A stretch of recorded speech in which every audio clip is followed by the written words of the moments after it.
अगर आप मैथिली प्रमोट करते हैं तो आपको नहीं बुलाया जाएगा किसी भोजपुरी के इवेंट में, क्या ये ऐसा होता है? ऐसा तो मैथिली में भी होता है। तो ये बताइए कि लैंग्वेज बैरियर खत्म करने के लिए अगर मैं पूछूं सिद्धांत राव जी से, क्या एक सजेशन देना चाहेंगे हमारे सितारों को? जो पूरा बिहार भोजपुरी समझता है, बिल्कुल। मैथिली पूरा बिहार नहीं समझता। अब पता नहीं क्यों। सैया वाला जो वो है वो वर्ड गायब ही हो गया है। अच्छा, बॉलीवुड में नहीं है सैया वाला? बॉलीवुड में है, कहाँ नहीं है? वल्गैरिटी कहाँ नहीं है? पर बगावत छेड़ देते हैं वो भी बीजेपी के खिलाफ अपने ही इलाकों में कि ये सड़क कब बनी थी, नेता कब आए थे, ये क्या था ये? देखिए, एक्चुअली वो सब जो था, मतलब एक जो बिहार जो में इलेक्शन विधानसभा था चुनाव का था, वो एक कैंपेन चल रहा था इलेक्शन जी। अच्छा, क्या स्कूली जो शिक्षा व्यवस्था है वो अभी भी बढ़िया है? बिल्कुल नहीं। बिल्कुल जीरो है। बिल्कुल। स्कूल की स्थिति इतनी झर्जर है ना कि कब छत गिरेगा ना कोई ठीक नहीं। और बीजेपी को जो है, अच्छा अभी 70,000 करोड़ का सीएजी रिपोर्ट मांग रहे हैं घोटाले का। हवा किधर की तरफ जा रही है बिहार इलेक्शन की? आरजेडी का समर्थक है और कौन लोग बीजेपी का समर्थक है और कौन लोग जदयू का समर्थक है, जी। और कौन आप पे हल्ला बोल दे, कोई गारंटी नहीं है वहाँ। ये जनता के भरोसे और उनके सपने और उम्मीदों से जुड़ी चीज़ है। तो फिलहाल मैं एक क्रिएटर और इन्फ्लुएंसर और कम्युनिकेटर के तौर पर लोगों की बात जनता तक और जनता की बात नेताओं तक पहुँचाने का काम कर रहा हूँ। नमस्कार, स्वागत है आपका द बिहार विजन पॉडकास्ट में। मेरा नाम है आलोक। हर वो इंसान जो कर रहा है निरंतर प्रयास, वो है सुपर हीरो। लेकिन आज हमारे पास एक ऐसे इंसान आ गए हैं जो साहित्य की कलम से पूरी छवि बदलने का प्रयास कर रहे हैं। साहित्य वो मजबूत पिलर है हमारे देश का या हमारी भाषा का, जो जोड़ता है एक दूसरे से। हमारे बिहार के अंदर ऐसे साहित्यकारों की कमी नहीं है, पर कमी है उनको खोजने वालों की।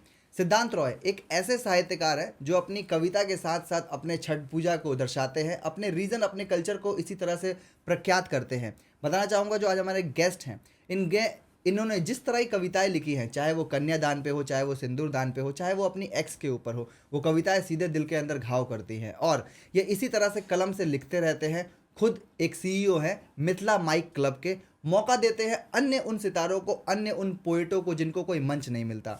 इनके इस सहयोग को देखते हुए हमने इन्हें आमंत्रण किया था बिहार विजन के पॉडकास्ट पे, और इन्होंने बहुत ही हम्बलता से हमारे निमंत्रण को स्वीकारा। बताना चाहूँगा कि सिद्धांत रॉय वो बैकबोन है जो शायरी के साथ साथ समाज के अंदर कुछ बदलाव और वो ठेठपन, वो देसीपन रखना चाहते हैं। मैं स्वागत करना चाहूँगा द बिहार विजन पॉडकास्ट पे सिद्धांत राव जी का। नमस्कार सिद्धांत जी। बहुत बहुत धन्यवाद। और जितने भी लोग द बिहार विजन के माध्यम से देख रहे हैं, सबको मेरा प्रणाम। सिद्धांत राव जी, आप मतलब जिस तरह शायरी कहते हैं, पहले तो मैं शुरुआत करने में बताना चाहूँगा कि बहुत बहुत धन्यवाद जो काम आप कर रहे हैं। और फेमस होने के लिए लोग क्या नहीं करते हैं, लेकिन सिद्धांत राव जी को मैं आपकी 3 साल पहले की रील देख लूँ, आज की रील देख लूँ, थोड़ा रिसर्च किया तो छठ पूजा से लेके कन्यादान से लेके ये जो भाव अंदर से आता है शायरी के लेके, कब पता लग गया था कि नहीं शायरी ही बनना है? मतलब ऐसा कुछ सोचा नहीं था कि मतलब शायर ही बनना है। मतलब बनने के लिए तो कुछ और, मतलब दिल्ली आया था मैं बचपन में, लेकिन मुकद्दर को जो मंजूर था वो चल रहा था। तो होता है ना कि जीवन में सब कुछ आपके कंट्रोल में नहीं है, सब कुछ ऊपर वाले के कंट्रोल में है। जी जी जी। तो आपको तो बस चलना है। ठीक। मैथिली भाषा को प्रमोट करते हैं, और मैथिली को इस तरह से इस लेवल पे प्रमोट करना, और जिस तरह से आपने उनके गाने भी किए हुए हैं, थोड़ा बताइए कि कितनी प्यारी है मैथिली और क्या है आपके लिए मैथिली भाषा? देखिए, मैथिली और जो मिथिला है, मिथिला सिर्फ एक जगह नहीं है, ये हमारा गर्व है जी। और हमारी पहचान भी है। ये वो धरती है जहाँ बात में मिठास, व्यवहार में संस्कार और दिल में स्नेह बसते हैं। बसते हैं। और यहीं जन्मे विद्यापति जी, जिनके गीत में प्रेम भी है, भक्ति भी है। और यहाँ के विवाह में शोर शराबा नहीं, कोहबर पानी घट्टी सामा चकेवा में हर रस्म में फीलिंग समान और संबंध से जुड़े। और एक मधुबनी पेंटिंग भी है हमारी, और मधुबनी पेंटिंग उसके बाद, और हाँ, हमार माय बहन के आशीर्वाद के कला छे, दीवार पर बने केवल रंग ने जीवन के कथा छे। तो मिथिला का जो संस्कार है, चाहे वो खाने की बात हो, चाहे वो पहनावे की बात हो, और चाहे वो बोली जो हमारी मैथिली भाषा है उसकी बात हो, तो एक मुझे लगता है कि दुनिया में ऐसे कोई संस्कृति नहीं है जहाँ की बोली इतनी मिठास हो। हमें गर्व होता है अपने संस्कृति पर, अपने सभ्यता पर। जी। तो गर्व से कह सकते हैं कि मैथिली हमारी पहचान जी हैं आप, ठीक है। मिथिला जो भाषा है वो थोड़ा बताइए कि बिहार में 4 भाषाएं बोली जाती हैं अलग अलग जगहों पे। भोजपुरी प्रचंड है और उसके बाद मिथिला, मगही, अलग अलग तरह की भाषाएं हैं। तो कहाँ से आते हैं आप? थोड़ा सा अपना परिचय दीजिए कि कहाँ से आते हैं आप, और सिद्धार्थ राव जी क्या करते हैं इस समय पे? मैं दरभंगा से आता हूँ। जी। दरभंगा जिला के बहेड़ी प्रखंड के बनौल भच्छी गांव से आता हूँ, जहाँ मेरी जन्म हुई। उसके बाद फिर 5 7 8 साल मैं वहाँ रहा। उसके बाद मैं दिल्ली आ गया था तो बचपन बेसिकली से। आप दिल्ली ही रहते हैं आम दिनों में? हाँ, मतलब अभी कुछ टाइम, बहुत टाइम बाद आया हूँ, लेकिन अब सोच रहा हूँ कि बिहार में रहूँ। तो फिर वहाँ से यहाँ दिल्ली में अपनी पढ़ाई लिखाई शुरू की। उसके बाद जब 12th पास, मतलब एक बार तो 12th फेल भी हुआ, और जब दोबारा पास किया तो उसके बाद शायरी वायरी का भूत सवार हो गया। तो तब से शायरी वायरी करने लगे। और जीवन में ऐसा कभी कुछ हुआ कि मतलब थोड़ा शायरी सा वायरी उथल करना, पुथल हो गया। हाँ, होता है। तो तो शायरी शायरी वायरी करनी कब शुरू की? मतलब जब वो 12th में जब आप फेल हुए तो वो शायरी के चक्कर में हुए या उस लड़की के चक्कर में हुए जिसके कारण आप शायरी लिखते हैं? आपको लोग टारगेट करते हैं कि आप बड़ी अच्छी शायरी लिखते हैं, आपके लिए लड़कियां भी शायरी बोलती हैं। मतलब 12th फेल होने का कारण क्या था? वो लड़की या फिर शायरी? दोनों कह सकते हैं। दोनों कह सकते हैं। मतलब थी जिंदगी में कोई लड़की 12th के समय पे? हाँ, उससे पहले भी थी, तो उससे अगर मैं पहले ही आपसे थी। कहूँ कि जो प्यार होता है वो पहली बार होता है और वो स्कूल समय में या कॉलेज समय में ही होता है, जिसका एहसास पूरी ज़िंदगी चाहे आप शादी कर ले या उसके बाद भी नहीं होता है। तो बड़ी अच्छी अच्छी कविताएं कही हैं। कोई कविता याद होगी आपको जो अपनी पहली माशुका के लिए कोई शायर कहना चाहेगा? तुम्हें पाकर ज़्यादा से ज़्यादा क्या हो जाता, हम्म। हमारी नज़र में कोई शख्स खुदा हो जाता। तुम्हें पाकर ज़्यादा से ज़्यादा क्या हो जाता, हमारी नज़र में कोई शख्स खुदा हो जाता। तेरा नाम लिखते हैं और मिटाया करते हैं, हम यूं ही बैठे बैठे वक्त ज़ाया करते हैं। तुम मोहब्बत के पीछे ज़िंदगी ज़ाया करो, हम तो तवायफ पे पैसे लुटाया करते हैं। वाह वाह, मानना पड़ेगा कि ये उस टूटे हुए दिल से आवाज़ निकलती है। तो थोड़ा सा बताइए कि मैं मान आपकी बात करूंगा, बहुत सारी बातें करनी है आपसे कि शायर शायर के साथ साथ और क्या क्या करते हैं आप, घर में कौन कौन है और किस तरह का माहौल है, क्या चल रहा है अभी? मेरे घर में मेरे माताजी है, पिताजी है, और भैया है, भाभी है, मम्मी, और 4 सिस्टर है। वो सब अपने अपने, शादी हो चुकी? हाँ, शादी हो चुकी है सबकी। हम्म। और मेरी एक बेटी है और वाइफ है। जी जी जी। बेटी हैं और वाइफ हैं, और वाइफ इंस्टाग्राम सिर्फ आपको देखने के लिए चलाती है, क्योंकि वो मैंने देखा नहीं किसी रील पे कमेंट। बहुत वायरल है आपकी परछावन की वीडियो, पता है आपको ये बात? हाँ, ये पता है। परछावन वाली वीडियोस काफ़ी वायरल है। तो दरभंगा से आते हैं आप, मिथिला बोलते हैं, मिथिला को रिप्रेजेंट करते हैं, और मैथिली माइक क्लब इसके सीईओ हैं। क्या है ये ओपन माइक सिस्टम, क्या होता है, थोड़ा बताइए इसके बारे में?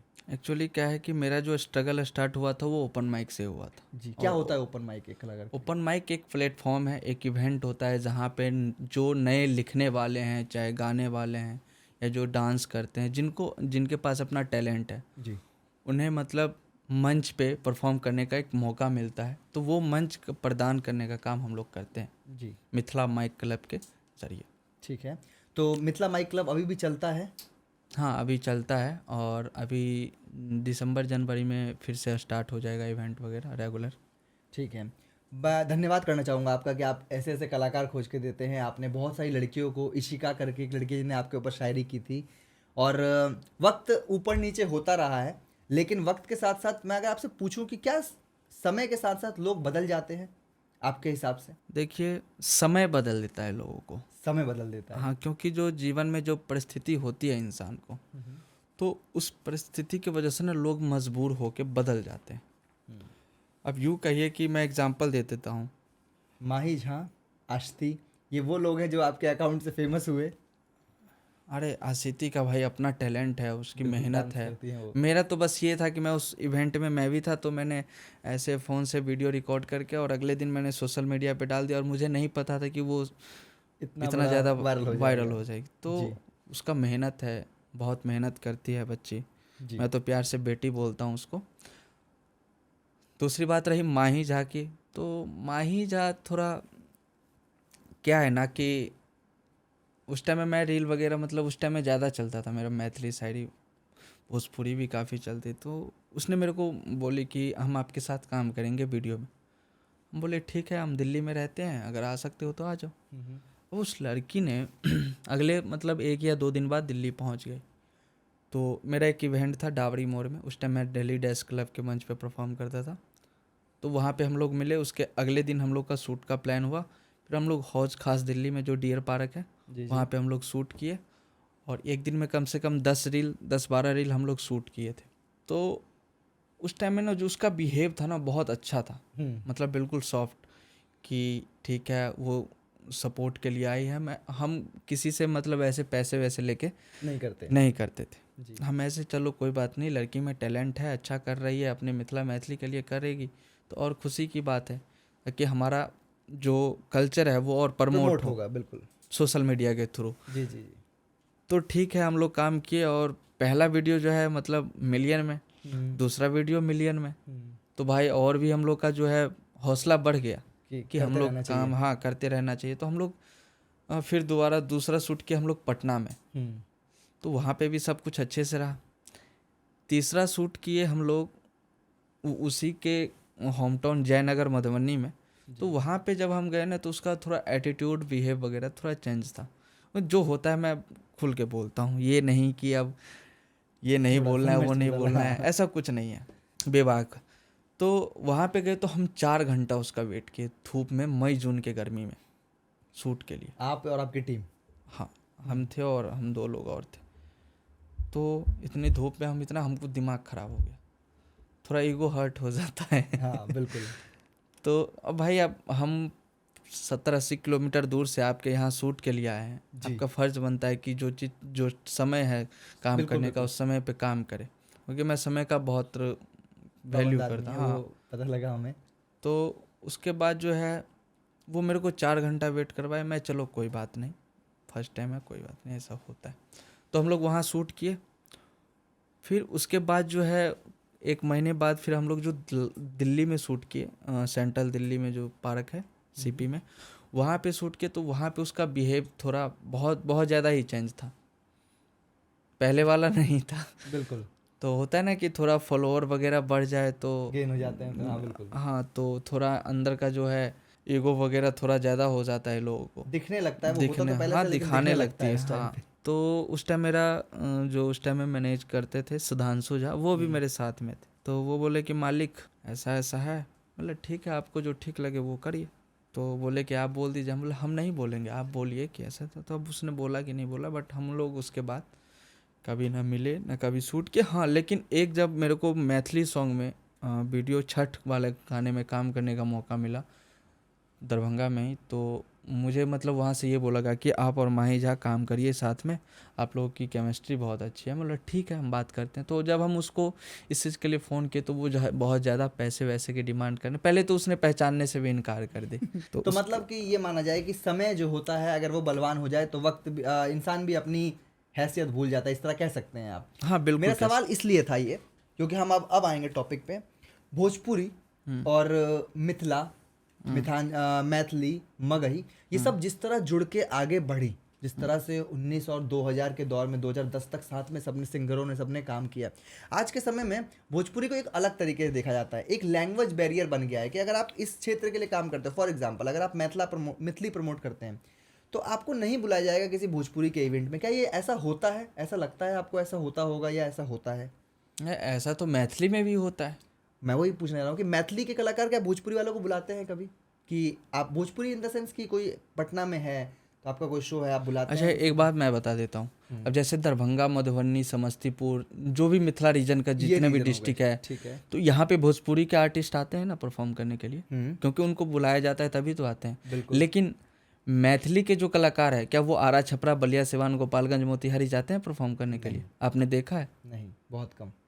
बहुत कम क्या, मैं तो आज तक सुना ही नहीं हूँ कि कुछ स्टार्स हैं जो प्रमोट करते हैं। हाँ, जो स्टार है वो तो जाते हैं, लेकिन हाँ जो बड़े लेवल पे हैं, जो बहुत बड़े लेवल पे हैं, जो बॉलीवुड लेवल पे हैं, तो वो लोग को हम देखे हैं कि वो लोग भोजपुरी एरिया में भी जाते हैं परफॉर्म के लिए, मैथिली एरिया में भी जाते हैं। बहुत प्योरिटी से रखते हैं मिथिला के कलाकार। मैं मतलब मिथिला के कलाकारों की मैं इसलिए तारीफ करता हूँ, वो अभी भी हारमोनियम पे बजाना नहीं छोड़ते हैं। हारमोनियम बजा के वीडियो डालना और अपने रंग को पिरोना। एक रंग होता है ना, अपने एक खाटी रंग होते हैं, जैसे कि मुझे खेसारी लाल का एक रंग याद आता है कि पियल ना छोड़बा तन पापा के बुला के नैहर जात बानी। मैं आज भी वो खेसारी लाल गाना सुन लेता हूँ। तो मिथिला के जो कलाकार होते हैं वो, सही कहा आपने, बाहर जाके प्रमोट नहीं करते। तो ये जो चल रही है ये लैंग्वेज बैरियर, इसको ख़त्म करने के लिए कैसे देखते हैं आप क्या करना चाहेंगे जिससे थोड़ा सा ये ख़त्म हो लैंग्वेज बैरियर?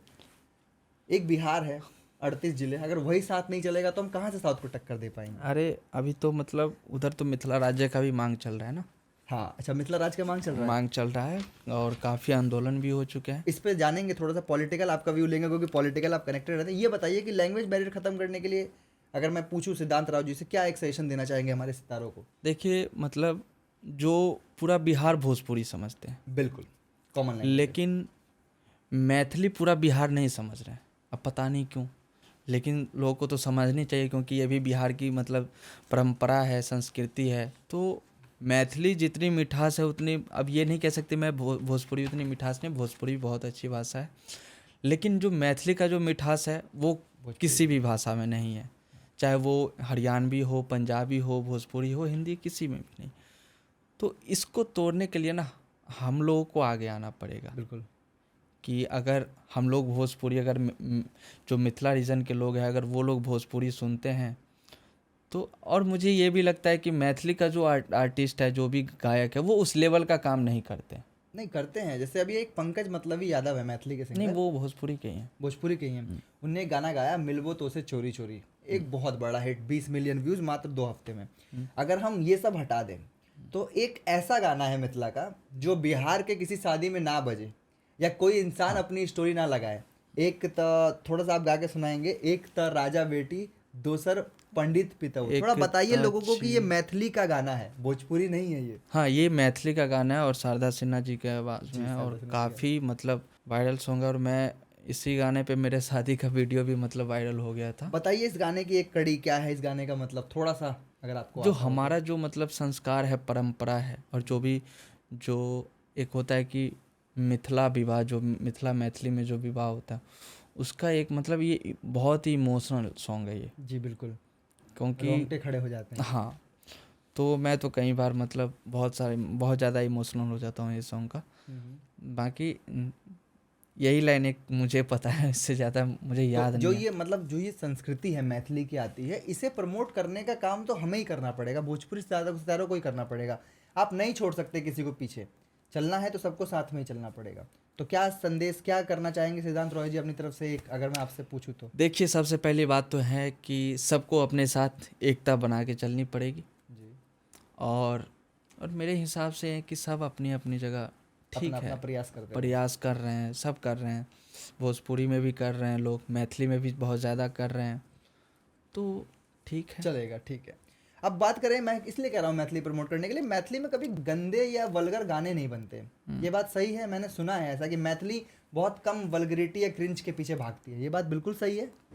अब नहीं, अब मैथिली में क्यों, अब भोजपुरी में ही कहाँ वल्गरिटी है। नहीं, भोजपुरी में जैसे अभी पहले के सॉन्ग से कंपेयर करा जाए तो बहुत सारी चीज़ें चेंज हो गई हैं। ये सैया वाला जो वो है, वो वर्ड गायब ही हो गया है। अच्छा, बॉलीवुड में नहीं है सैया वाला? बॉलीवुड में है, कहाँ नहीं बिल्कुल है वल्गरिटी, कहाँ नहीं है। लेकिन भोजपुरी को क्या अडेप्ट करनी चाहिए मैथिला से कुछ सिंगर या फिर कुछ आर्टिस्ट? अगर मैं आपसे कुछ नाम पूछूं जो मैथिली को बहुत प्रमोट कर रहे हैं, तो उनमें कुछ नाम बताना चाहेंगे आप जो दरभंगिया स्टाइल में गाते हैं? प्रिया मलिक, प्रिया मलिक मैथिली कलाकार है, मैथिली का कलाकार है, वो बॉलीवुड लेवल भोजपुरी पे भी गाती है जी बिल्कुल, और बॉलीवुड लेवल पे मैं बहुत मानता हूँ उनको। आपके पोस्ट भी हैं साथ में। हाँ, और कुछ नाम जो खाटी लेवल से जुड़े हों, जमीनी स्तर से जुड़े हों? मुझे तो भोजपुरी में बहुत कम ही लोग देखे हैं जो मैथिली को प्रमोट जैसे कि रचना झा हो गई, आपने रचना अभी झा बताया। मैथिली की सिंगर है और बहुत अच्छी सिंगर है। ठीक है, दिलीप दरभंगिया, शिवानी झा, चांदनी झा, ये सब मैथिली के ही हैं? हाँ, सब मैथिली के। ठीक। अब ये बताइए सर, थोड़ा सा आपने जैसे कहा कि प्रमोशन को लेके पॉलिटिकल रिव्यू अगर मैं आपका लूँ, सिद्धांत राव जी हैं शायर प्रोफेशनली, शादी हो चुकी है, पर बगावत छेड़ देते हैं, वो भी बीजेपी के खिलाफ अपने ही इलाकों में कि ये सड़क कब बनी थी, नेता कब आए थे, ये क्या था ये? देखिए, एक्चुअली वो सब जो था मतलब एक जो बिहार जो में इलेक्शन चल रहे थे विधानसभा अभी। चुनाव का था, जी जी जी वो एक कैंपेन चल रहा था इलेक्शन का, जी जी जी। जो कि पेड था। हम Paid लोग हाँ पेमेंट लेके वो काम किए थे। तो देखिए, हम सबसे पहले ये साफ करना चाहते हैं कि मैं किसी भी मतलब व्यक्तिगत विचारधारा या राजनीति पक्ष के लिए नहीं, बल्कि प्रोफेशनल तौर पर काम किया था मैंने। दूसरी बात, मेरा काम है चुनावी प्रचार से किस जुड़ी एजेंसी जानकारी। ने पेड किया था आपको, एनडीए या इंडिया? नहीं, हम लोग एक एजेंसी के थ्रू काम किए थे जो किस पार्टी के लिए काम कर रहे थे, ये पूछो तो आसान भाषा में। इंडिया अलायंस के लिए। इंडिया अलायंस के लिए। हाँ। कांग्रेस ऑलरेडी। हाँ, ठीक। तो मेरा काम है चुनावी प्रचार से जुड़ी जानकारी और मैसेज को जनता तक पहुंचाना, वो भी पारदर्शी और ईमानदारी तरीके से। बिल्कुल। अब जहाँ तक विरोध की बात है, क्योंकि ऐसा नहीं है, कमेंट आप पढ़िएगा बिल्कुल। तो भाई मैं आपको बहुत अच्छा मानता था, मैं आपको अनफॉलो कर रहा हूँ। हाँ। तो लोकतंत्र में विरोध होना कोई गलत बात नहीं है। हर व्यक्ति को अपनी राय रखने का अधिकार है। लेकिन जब हम किसी पार्टी या उम्मीदवार के लिए पेड प्रमोशन करते हैं तो ये कॉन्ट्रैक्ट बेस्ड काम होता है। उसका मतलब ये नहीं कि मैं उसी विचारधारा का समर्थक हूँ जी। और तो मैं यही कहूँगा, जिस तरह पत्रकार खबर दिखाते हैं वैसे ही हम प्रचार दिखाते हैं, कि फ़र्क बस इतना है कि हमारा काम कॉन्ट्रैक्ट के तहत काम है।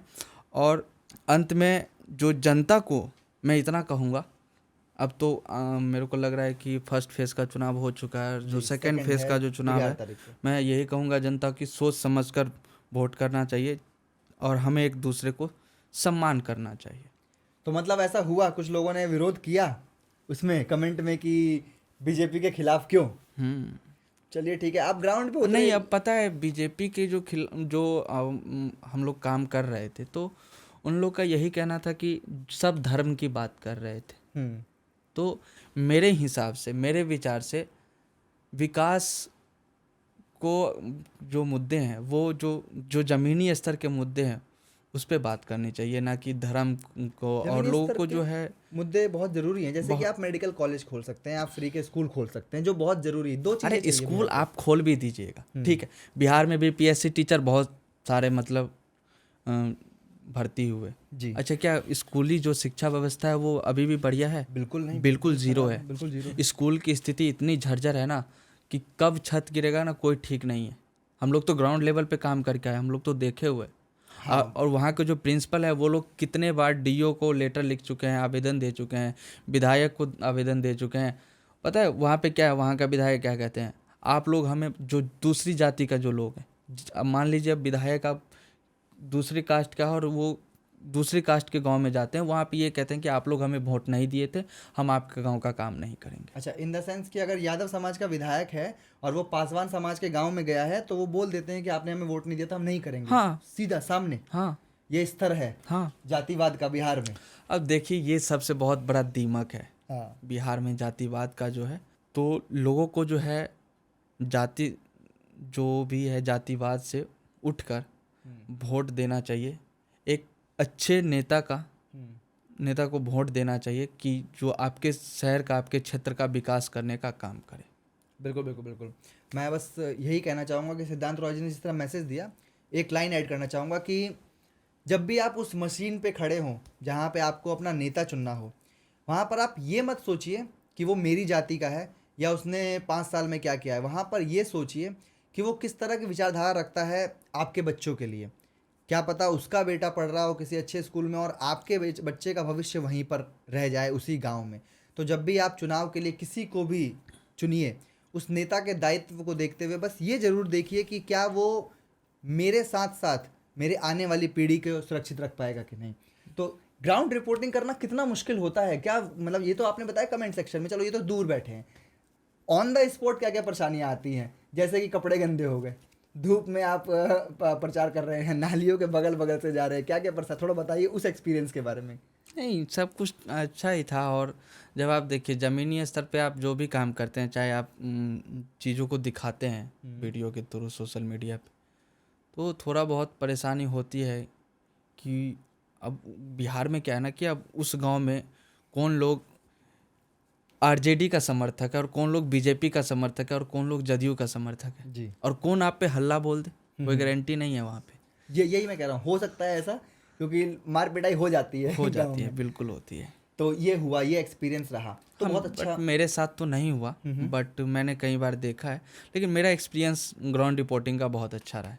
जहाँ भी गया हूँ, चाहे किसी स्कूल को स्कूल के लेके या फिर किसी भी रोड को लेके, तो वहाँ पे लोग कोऑपरेट करते हैं और बाइट भी देते हैं वीडियो में। ठीक है, शॉर्ट में इस टर्म को ख़त्म करेंगे। अगर मैं आपसे पूछूं हवा किधर की तरफ जा रही है बिहार इलेक्शन की, एकदम सिंपल सा और इजी सा आंसर, तो क्या आंसर अभी होगा? तो मैं कुछ नहीं कह सकता, बाकी दबदबा है, भाई माहौल तो भाई जनसुराज ने शुरू में गर्म ज़्यादा कर दिया टाइट बहुत बनाया। ज़्यादा, लेकिन इलेक्शन आते आते उसका बहुत मतलब ठंडा पड़ ये गया सवाल उसका। मेरा इसलिए था क्योंकि अगला सवाल जो आने वाला है वो मेरा ये है कि इतना राजनीति का प्रचार कर लिया, इतना अच्छा बोलते हैं, क्या खुद कभी किसी राजनीतिक दल में आ सकते हैं आप?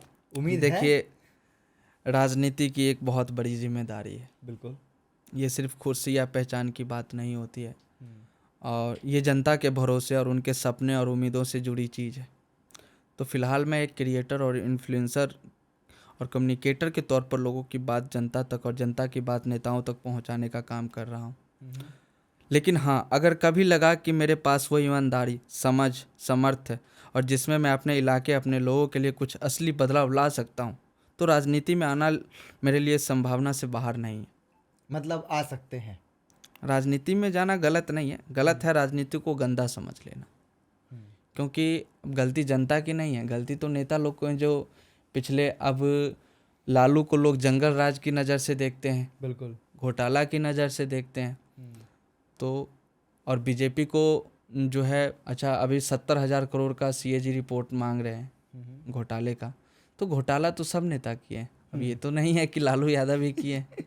तो अच्छा एक बात बताइए, उस टाइम में लोग जंगल राज की बात करते हैं, और अभी क्या मर्डर नहीं हो रहे बिहार में? बिल्कुल हो रहे हैं, खुलेआम हो रहे हैं, दारू चोरी के घर तक डकैती पहुंच सब रही कुछ हो हैं। रहे हैं। सारी वीडियोस आ गई इस बार तो इलेक्शन में बाहर की, फोन किया और दारू घर पे आ गई। बिल्कुल होम डिलीवरी, अब जबकि बिहार में दारू बंद है बंद है, बिल्कुल। और आपको आसानी से मिल जाती है।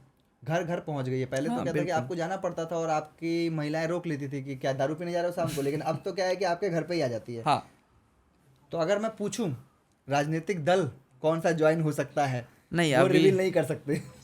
देखिए, वो हम अभी राजनीतिक, क्योंकि अभी जो है ये सब अभी नहीं सोचना है अभी नहीं फिलहाल। सोचना, ठीक है, इसके लिए तय रखते हैं। ठीक है, शायर हैं आप, शायरी करते हैं, कहाँ से मिली प्रेरणा शायरी करने की और कौन है रोल मॉडल, सरल भाषा में पूछा जाए तो?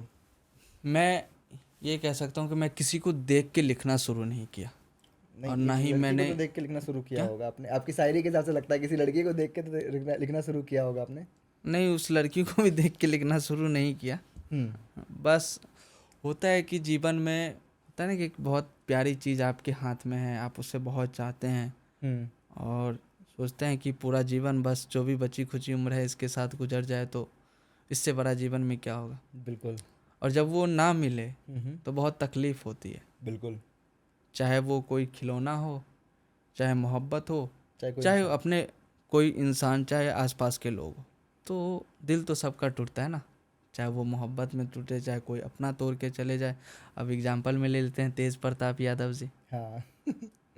बड़े इमोशनल आदमी है, जिस तरह भाई का सामना किया उस तरह, मतलब क्योंकि वो किसी को खोना नहीं चाहते हैं, बिल्कुल ना अपने परिवार को, ना भाई को, किसी को नहीं। तो मेरे को और एक बात बता दूं, तेजस्वी से 100 गुना बढ़िया लगता है मुझे तेज प्रताप, चाहे वो राजनीतिक हो, चाहे उसका चाहे पर्सनल लाइफ हो, चाहे कुछ भी हो। अब ठीक है, सबकी अपनी अपनी ज़िंदगी है, सबका अपना अपना विचार है। नहीं, उनकी जो जीवन शैली रही है बड़ी ही कठोर रही है। शादी हो गई, शादी के बाद डिवोर्स हो गया, फिर वृंदावन चले गए, उसके बाद आज भी मंत्र पढ़ते हैं, क्या कहते हैं, राधा कृष्ण, वो भगवत गीता पढ़ते हैं। तो ये दिखाता है एक कंप्लीट इंसान। फॉलो करते हैं आप तेज प्रताप को? हाँ, फॉलो करते हैं, चलिए ठीक है। मैं एक बार मिला भी हूँ। आप मिले भी हैं? हाँ, अच्छा, पटना में ही मिले थे। पटना में ही मिले थे? हाँ, हो गए। मिले तो आप लोग, आप बड़े अच्छी तरह से मिले हैं। सिद्धांत जी, मैं बताता हूँ कि मैं आपको क्यों फॉलो करता हूँ या फिर मैं आपको क्यों मोटिवेट करता हूँ, क्योंकि मैंने एक चीज़ देखी है कि बिहार में ना गलत जो इन्फ्लुएंस लोग करने लगते हैं कि फॉलोवर हो जाते हैं, या तो ईगो आ जाता है या तो कुछ गलत चीज़ प्रमोट करते हैं। लेकिन सिद्धांत जी, आप प्रमोट करते हैं बड़ी अच्छी अच्छी चीज़ें। फॉर एग्जाम्पल, आप कहीं की फेयर क्विज प्रमोट करते हुए दिखेंगे, कहीं का फेयर मेला सांस्कृतिक कार्यक्रम प्रमोट करते हुए दिखेंगे। तो वो बताइए कि क्या एक इन्फ्लुएंसर को कभी बैटिंग गेम्स वगैरह प्रमोट करने चाहिए आपके हिसाब से, एक युवा होने के नाते? उसको अपने भाषा में सट्टा कहते हैं। जी, सट्टा कहते हैं, बिल्कुल। जुआ। जुआ। उसको तो बिल्कुल सपोर्ट नहीं करना चाहिए। बहुत सारे लोग करते हैं बायो इन लिंक करके कि आप पैसे कमाओ, पैसे 1-1 मिलियन फॉलोअर्स हैं उनके। नहीं, मेरे पास आया था ऑफर हाँ। कि ये 4x बेट वगैरह ना, वो आया था, तो मुझे नहीं लगा कि ये चीज़ सही है, तो मैंने नहीं किया। अब क्योंकि चीज़ें जो है, अब देख रहे हैं ना, अब लोग सट्टा में ना अपना जीवन बर्बाद कर लेते हैं। बिल्कुल। मैं दिल्ली में जहाँ रहता हूँ वहाँ पे अड़ोस पड़ोस में 4-5 लोग ऐसे हैं कि जो कर्ज लेके या तो भाग गए हैं या कहीं सुसाइड कर रहे हैं, कोई जहर खा रहे हैं, बहुत कोई सारे केसेस होते हैं। फांसी लगा रहे हैं। तो ये चीज़ बहुत गलत है। तो वो एक नशा होता है सट्टा का, तो उससे तो हमें खासकर युवाओं को तो दूर ही रहनी चाहिए। तो ये सोच आती कहाँ से आपकी, जो आपने बताया? क्योंकि एक फेयर क्विज जो आपने प्रमोट किया था, एक ब्लॉग बनाया था और उस जगह को प्रमोट कर, सांस्कृतिक कार्यक्रम, वहाँ कोई पैसा नहीं मिलता है, एक भावना होती है अपनी, ठीक है? ऐसे ही नहीं, शायरी। जो प्रमोशन वगैरह है वो तो मैं पैसे लेके करता हूँ, ठीक है। लेकिन उस चीज़ों को मैं और भी अपने तरीके से दिखाता हूँ कि लोग देखें कि हमारे बिहार में, हमारे दरभंगा में, मिथिला में कितनी अच्छी अच्छी चीज़ें हो रही हैं, जो कि हर स्टूडेंट को जो है, जो फेयर होते हैं, जो एजुकेशन फेयर की आपने बात कही, तो हर स्टूडेंट को जो है एक सलाह लेने के लिए, कंसल्ट करने के लिए वहाँ पे जानी चाहिए, और जो बिल्कुल फ्री ऑफ कॉस्ट रहता है स्टूडेंट के लिए। दरभंगा की अच्छी बात ये भी है कि दरभंगा में इस समय लिटरेसी रेट शायद 59.82 पहुंच चुका है। लड़कों में 79 के आसपास है, लड़कियों में 62 के, एवरेज 59। तो कैसा है दरभंगा का यूथ? मतलब दरभंगा से लड़के निकल रहे हैं इस समय पे, अगर पूछा जाए आपसे तो? क्या शायरी साहित्य में?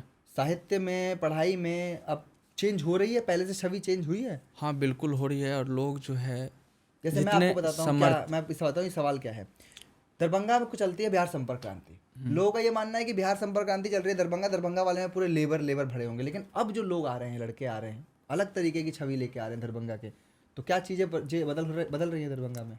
नहीं, अब देखिए, अगर ये कहेंगे कि लोग बिहार से जो युवा है अगर दिल्ली काम करने के लिए आ रहे हैं, तब तो छवि नहीं बदल रही है बिहार की, चाहे दरभंगा की, क्योंकि ये काम तो सरकार करे। जो पलायन है बिहार का सबसे बड़ा जो चीज़ें हैं, मतलब इस बार चुनाव का मुद्दा भी रहा है, तो सबसे पहले हमें वहाँ पे सरकार को जो है रोज़गार देना चाहिए युवाओं को, फैक्ट्री वगैरह जो लगानी चाहिए। तो आप मान लीजिए, अगर अभी आप यहाँ दिल्ली में रहते हैं, क्योंकि वहाँ आपको रोज़गार नहीं मिला, जहाँ इतनी साधन यहाँ है वहाँ इतनी नहीं, इसलिए आप यहाँ बैठे हैं। जी।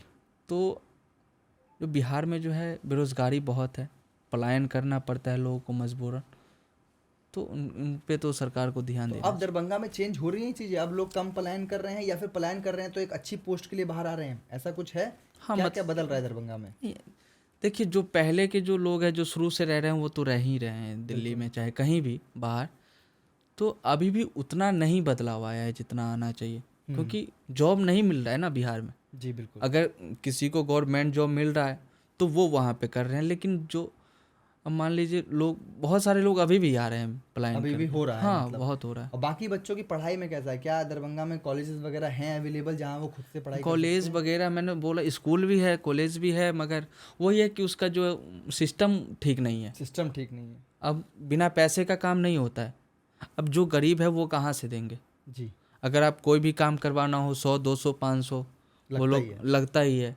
तो ये सारी बातें होती हैं, ये सब कोई और होता तो कैमरे बोल देता कि नहीं नहीं सब बदल रहा है, परिवर्तन कुछ कर नहीं रहे हैं। बदल रहा है लेकिन भाई। एक इंसान जो सच बोलना चाहता है। अच्छा, एक बात बताइए आप मुझे, शायरी आप करते हैं सच्चाई से, तो दर्द जो होता है शायरी में आपकी, वही दर्द कहीं ना कहीं अपने समाज के लिए भी दिखता है। कहाँ से आता है ये दर्द, या कौन प्रेरणा है इस दर्द की? देखिए, दर्द कोई घटना नहीं होती है, वो एक सफ़र है। जी। तो जिस रिश्तों से हमें उम्मीद थी पर सब वैसा नहीं हुआ, तो वही अनुभव जो है अपने अल्फाजों में बयां करने की प्रयास करते हैं कि अगर कोई बात किसी से डायरेक्टली नहीं कह सकते हैं तो अपने अल्फाजों में बयां करते हैं। तो ये है आपके उसकी। अगर मैं पूछूं शायरी क्या है आपके लिए, सिद्धांत राव जी के लिए शायरी क्या है? शायरी मेरा फीलिंग्स है कि मैं हमेशा यही सोचता रहता हूँ कि मैं जीवन में कभी ऐसा कुछ लिखूं कि लोग सुने तो सीधा वो हिट हो जाए। बाकी एक ख्वाहिश मेरी ये भी है कि मेरे चाहने वालों की कमी नहीं है, जी। बहुत लोग चाहते हैं, लेकिन जीवन में मुझे उस मुकाम, क्योंकि हमारा कोई टारगेट नहीं है कि हमें वहाँ तक जाना है, क्योंकि किसी भी कलाकार का कोई मतलब लिमिटेड टारगेट नहीं होता है कि यहाँ पे जाके रुक जाना। महादेव जहाँ तक ले जाए जी। वहाँ तक अपनी मेहनत से जाने का प्रयास में है। लेकिन मेरी एक ख्वाहिश है कि मैं कभी किसी दिन एक ऐसे मंच पे हूँ और वो मुझे लाखों के भीड़ में जब मुझे मंच पे देखे तो वो कहे कि इस इंसान के साथ मैंने कभी खूबसूरत पल गुजारे थे। पल गुजारे थे, ये आपकी शायरी भी है, एक बार हमने देखी है कविताएं और नहीं, हिट कविताओं में से है। उसमें ये है, जावेद शेख साहब कहते हैं कि ताकि तू समझ सके मर्दों के भी दुख होते हैं, ताकि तू समझ सके मर्दों के भी दुख होते हैं। मैंने चाहा भी यही था कि तुम्हारा बेटा हो। पहले बेटा ही तो हुआ उसको। अच्छा, तो ये बात है, ठीक है। बड़ी अच्छी बात है कि आप शायरी करते हैं। तो मेरा सवाल ये था कि शायर लोग जब लिखते हैं और वो चीज़ें हिट हो जाती हैं, जैसे कि हमारे शायर लोग व्यंग भी लिखते हैं, कितने प्रकार की शायरियाँ होती है, व्यंग भी शायरी को व्यंग रूप में भी दर्शाया जाता है? मुझे कटाक्ष। जहाँ तक नॉलेज है कि एक हास्य व्यंग कह सकते हैं। ठीक है। चार कुछ, मुझे एग्जैक्ट तो नहीं पता क्योंकि मैं उतना प्रोफेशनली नहीं लिखता हूँ। अभी जो जो भी आपने शायरी ख्याल बोली मुझे तुरंत एक शायरी याद आई, ये वाला शायरी है, उसको गाना गाया पवन सिंह ने कि भगवान करस तोरा लइका के लइकी मिले हमरे जैसन। तो एक शायर जितना अच्छा लिख सकता है उतना अच्छा कोई राइटर नहीं लिख सकता है जिसको साहित्य की परख हो। लेकिन आप नहीं लिखते हैं गाने, या फिर आपको ऑफर नहीं आते, या आते हैं आप मना कर देते हैं, क्या रीज़न है कि? आते हैं लेकिन प्रयास होती है। लेकिन बहुत सारी चीज़ें हैं, जैसे कि अब जिम्मेदारी भी बढ़ गई है। अब मुझे इलेक्शन का भी काम करना है। ठीक। जो पॉलिटिकल जो है वो भी मुझे स्टार्ट कर दिया है मैंने, तो वो भी अब रेगुलर चलेगी। उसके बाद मुझे अपनी मैथिली पोइट्री भी देखना पड़ता है, हिंदी भी देखना पड़ता है। तो बहुत सारी चीज़ें हैं, तो उसमें जब मतलब बिजी थोड़ा ज़्यादा हो जाते हैं। तो आजकल के जो ये लिख रहे हैं भोजपुरी के सॉन्ग लिखने वाले, अभी हमने एक राइटर का पॉडकास्ट लिया, उन्होंने बहुत सारे गानों में बहुत सारी कमियां बताई। और पहले जो लोग लिखा करते थे, जैसे कि पवन सिंह का गाना है प्यार मोहब्बत जिंदाबाद का, कहाँ बड़ी धनिया हमार। और आजकल के जो लोग लिख रहे हैं कि नई के होत बराबरी त हमरा से औकात में रहो, चलो ये गाना तब भी ठीक है, इससे बेकार बेकार गाना लोग लिख रहे हैं। उनके लिए क्या मैसेज देना चाहेंगे आप एक भाषा में कि अगर नहीं लिखा जा रहा है तो एटलीस्ट खराब तो ना करें, कुछ कहना चाहेंगे? उन बिल्कुल लोगों के सही लिए? बात है। अगर मान लीजिए अगर आपके पास शब्दों का चयन नहीं है जी, बिल्कुल। लिखने के लिए सबसे बड़ी बात है आपके कैसे पास आएगा शब्दों का चयन? उसके लिए आपको रिसर्च करना पड़ेगा, चीज़ों को किताबें पढ़नी चाहिए आई थिंक, और उससे बेस्ट कुछ नहीं है। जब आप किताबें पढ़िएगा तो नए नए शब्दों का आपको जो है स्किल्स मिला। हाँ, तो शब्दों का चयन बहुत ज़रूरी है कुछ भी लिखने के लिए। आप मेरे किसी भी पॉलिटिकल वीडियो में जो कैंपेन है उसमें देखेगा मेरा शब्द का जो चयन है वो कैसा है। बिल्कुल। तो देखिए, कहने का जो होता है ना, जो हमारी जो फीलिंग होती है उनको अगर किसी शब्द में व्यक्त करना हो ना, तो सबसे ज़रूरी होता है कि हम कैसे बोले, किस वे में बोले। अब मैंने एक 4 लाइन लिखा था कि सिगरेट पीने के सुकून के लिए आदमी ने माचिस के तिल्ली को किनारे तक जला दिया।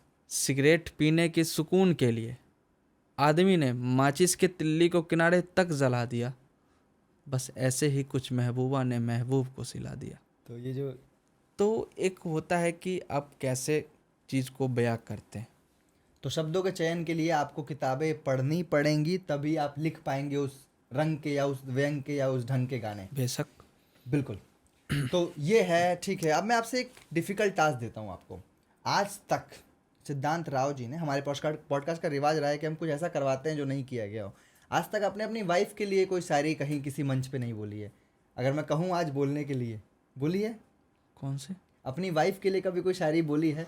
इस प्लेटफॉर्म के माध्यम से क्या बताना चाहेंगे अपनी वाइफ और अपनी नहीं, देखिए, बच्चे के लिए?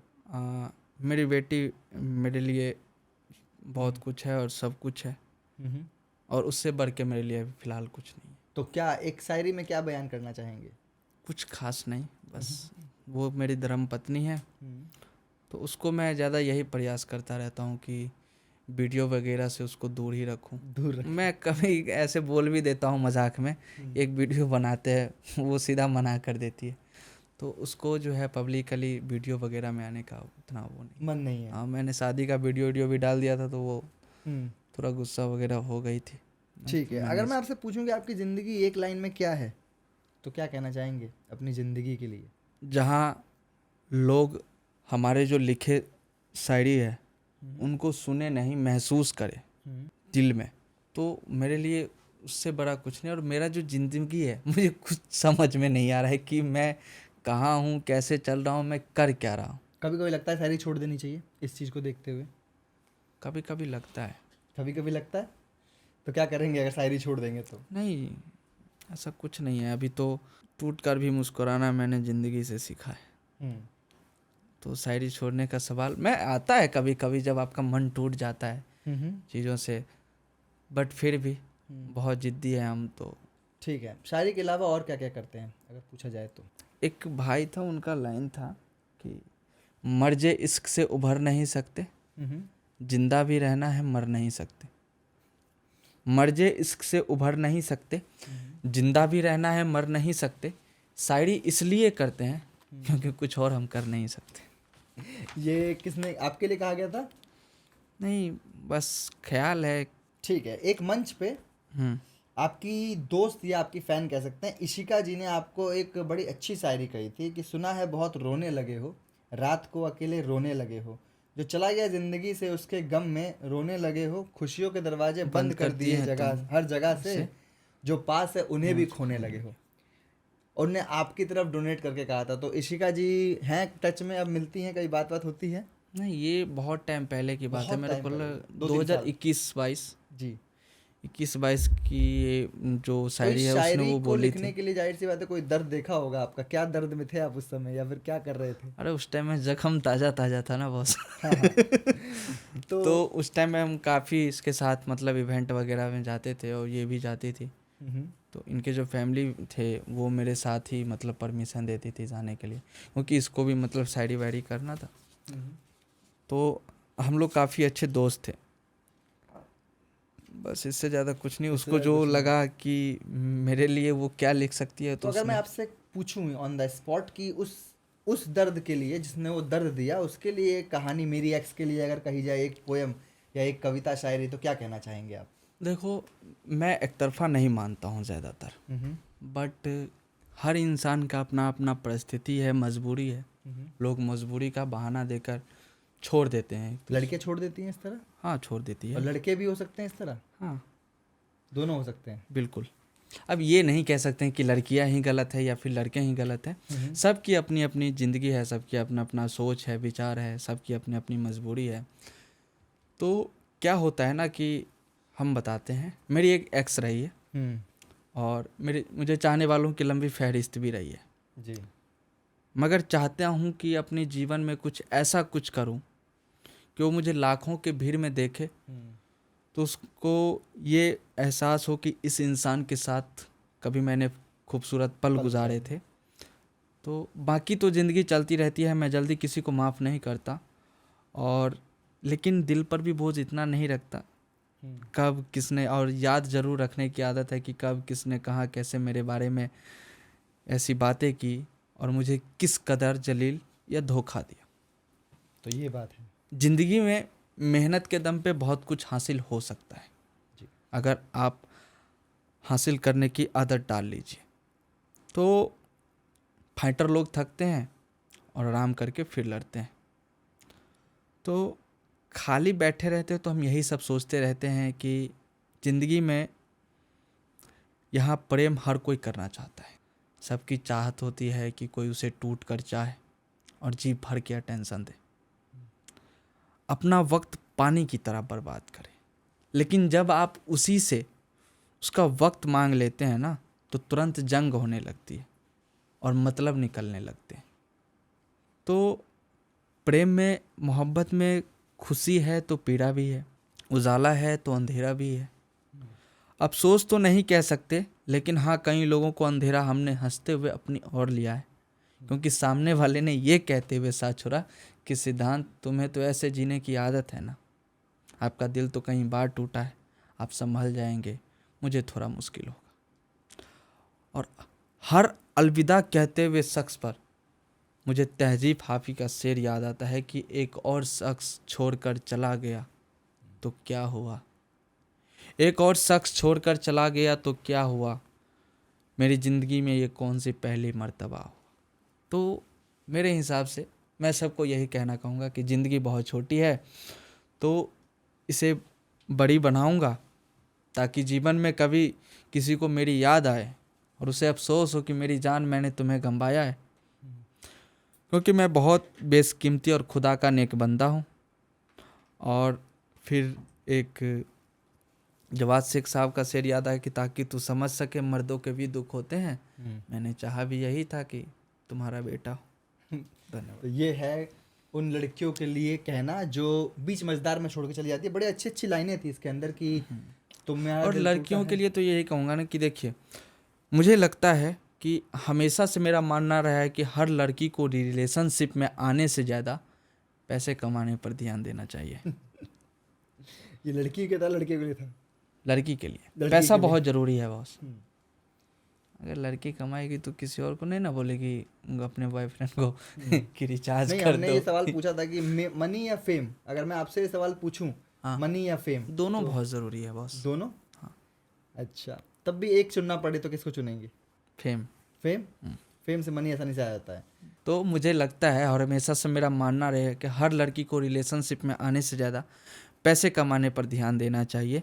पैसा बहुत ज़रूरी है, पैसे से बहुत कुछ होता है, पैसे आपका वजूद दिला सकता है। अभी के समय में जब कोई आपके साथ नहीं होगा तो पैसे ही आपके काम आ सकते हैं, पर पता होता है कि आज के समय में ज़्यादातर लड़कियां सच्ची मोहब्बत की तलाश में खुद को इन्वेस्ट कर देती है। हाँ, हम जिस ज़मीन में जी रहे हैं, जिस दौर में जी रहे हैं, वहाँ रिश्ते भरोसे की डिमांड सबसे ज़्यादा है, पर उसमें शुद्धता बहुत कम है। दिक्कत बस ये है कि जो चीज़ है नहीं हम उसके पीछे भागते हैं। वैसे भी लड़कियों की उम्र बहुत कम होती है, लड़कियों की उम्र कम होती है हम लड़कों की तुलना में, और हम अपने मन से शादी कर सकते हैं, खुद से फैसले ले सकते हैं, अपनी तरह जी सकते हैं। पर लड़कियों के लिए आसान नहीं होता है। इंटर पास करते ही शादी की बात होने लगती है और माँ बाप के लिए सबसे बड़ी प्राथमिकता बेटी की ब्याह हो जाती है।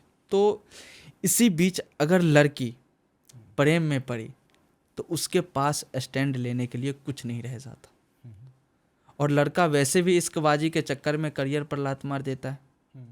फिर लड़की के बाप के सामने कुछ दिखाने के लिए भी तो नहीं रह जाता। आप किस आधार पर बेटी की हाथ मांगेंगे? लेकिन लड़की अगर 2 पैसे कमा रही है और 1 पैसे घर में देती है तो उसकी हर बात और हर जिद मानी जा सकती है। जब उसके फैसलों पर ऐतराज़ जताना माँ बाप के लिए भी मुश्किल होता है। वो भी सोचते हैं कि चलो कमा रही है, खुशी से तो रहेगी कहीं ना कहीं, करने दो अपने मन से शादी, एडजस्ट हो जाता है। इसलिए मुझे लगता है कि प्रेम करते हैं तो आप पहले ये फैसला कर ले कि आगे करना क्या है, और ये ज़रूरी है, बहुत ज़रूरी है, बहुत प्रैक्टिकल भी है। अगर नॉर्मल डेट चाहिए, मस्ती, एंजॉय, सेक्स, तो आप फ्री में, ठीक है। पर बात लड़कियों की आज़ादी और अपनी शर्तों पर जीने की कह रहा हूँ, तो फिर पैसा कमाना सबसे ज़्यादा अहम हो जाता है। मैं उन तमाम लड़कियों को सैल्यूट करता हूँ जो अपने दम पर जीने की मादा रखती है, कमाने के साथ साथ माँ बाप का भी ख्याल रखती है। पैसा बहुत ज़रूरी है चीज़, पैसा बहुत ज़रूरी चीज़ है, और ये आपकी उम्मीदों का रास्ता है, एक ज़िंदगी को अपने शर्तों पर जीने का जरिया है। अगर ये नहीं तो फिर आप नहीं जी सकते अपनी शर्तों पर। हर कोई आज़ाद होना चाहता है और रिश्तों की जंजीरों में बंद कर घुटना नहीं चाहता। बाकी प्रेम में तो इंसान औकात के बाहर काम कर जाता है कहीं ना कहीं। तो क्योंकि लड़कियां सिर्फ लड़के ही नहीं, आप अपने लिए उदाहरण बनिए। एक ज़िंदगी है, वो भी हर रोज़ घट रही है, अपने लिए करिए, अपने लिए जिए। धन्यवाद। बस ये था फीमेल स्पेशल, लड़कियों के लिए। हाँ, तो ये कहीं ना कहीं इसकी प्रेरणा आपकी बेटी रही है। इस कविता को लिखते वक्त किसको देख के ख्याल आया था? मैं बहुत घूमता हूँ, बहुत लोगों से मिलता हूँ जी। लड़कियों से भी मिलता हूँ लड़कों से भी मिलता हूँ, लेकिन बिहार में जो मैं शादीशुदा औरतों का जो मैं सिचुएशन देख रहा हूँ, चाहे अब किसी का डिवोर्स हो गया या फिर कोई किसी का हस्बैंड जी अब नहीं रहे, तो अगर वो लड़की अगर खुद के अपने पैर हाथ में अगर वो पैसा कमा रही है ना, तो उसे उतना दिक्कत नहीं होगी ना उसके फैमिली को दिक्कत होगा कि अब मेरी बेटी किसके सहारे जीवन जिएगी। एक है मेरे कांटेक्ट में, नाम नहीं लूँगा, तो उनका हस्बैंड ना डेथ कर गया और वो टीचर है। तो अगर मान लीजिए अगर वो उसके पास अगर कोई जॉब नहीं होता तो या बड़ी फिर परेशानी होती। बहुत परेशानी होती, कौन देखता, उसके बाल बच्चे हैं 2-3, कौन देखता। तो सबसे पहले ये है कि अभी आने वाला समय में अभी भी ये नहीं कर रहा हूँ, अभी भी पैसे बहुत ज़रूरी है हर चीज़ के लिए, लड़कों के लिए भी और लड़कियों के लिए भी। अब ये थोड़ी है कि आप किसी की भरोसे जीवन गुजार लें। जीवन यापन हाँ, कर सकते। क्योंकि कल का डेट में कौन किसके साथ क्या हो जाए किसने देखा। सही बात है, पैसा बहुत ज़रूरी है किसी भी इंसान के लिए, क्योंकि पैसे से आप अपनी आज की नहीं अपने भविष्य की भी तैयारी कर सकते हैं। तो बहुत बहुत धन्यवाद करना चाहूँगा कि शायद ये कविता पहली बार, इससे पहले पढ़ी है आपने कविता? नहीं, ये कविता नहीं है, मेरा एक मतलब विचारधारा है। विचारधारा है। नहीं, बहुत अच्छा लगा ये विचारधारा जान के, क्योंकि इस विचारधारा में शायद हमारे एडिटर साहब ने टाइम नोट कर लिया कब कब रील काटनी है। बहुत अच्छी विचारधारा है। चलिए, तो मैं बहुत बहुत धन्यवाद करना चाहूँगा इस प्यारी सी कविताओं को, और मैं पूरी कोशिश करूँगा कि कविता हर उस महिला तक, हर उस स्त्री तक, हर उस लड़की तक पहुँचे जो अपने पैरों पर खड़े होती हैं। अब बड़े लॉजिकल सवाल, बहुत ही छोटे सवाल पूछूंगा, आपको बस सिंपल आंसर देना होगा, लड़का या लड़की, क्योंकि आप इतने ज्ञाता रहे हैं रिलेशनशिप को लेके। तो मैं कुछ सवाल पूछूंगा, आप बताइएगा कौन ज़्यादा अफेयर चला सकता है, एक लड़का या एक लड़की, शादी होने के बावजूद? दोनों चला सकता है। एक को चुनना पड़े, आपके हिसाब से किसकी परसेंटेज ज़्यादा है, लड़के की या लड़की की? लड़की की। लड़की की, ठीक है। दूसरा, कौन ज़्यादा टेक केयर करता है अपने पार्टनर का, एक लड़का या एक लड़की? वो मतलब ज़्यादा अगर समझा जाए तो लड़का करता है। लड़का करता है, ठीक है। अपनी हदों से बाहर जाकर कुछ ऐसा करना जो उसके प्रेमी को पसंद आए, ऐसी हरकत कौन कर सकता है, एक लड़का या एक लड़की? लड़का। लड़का, ठीक है।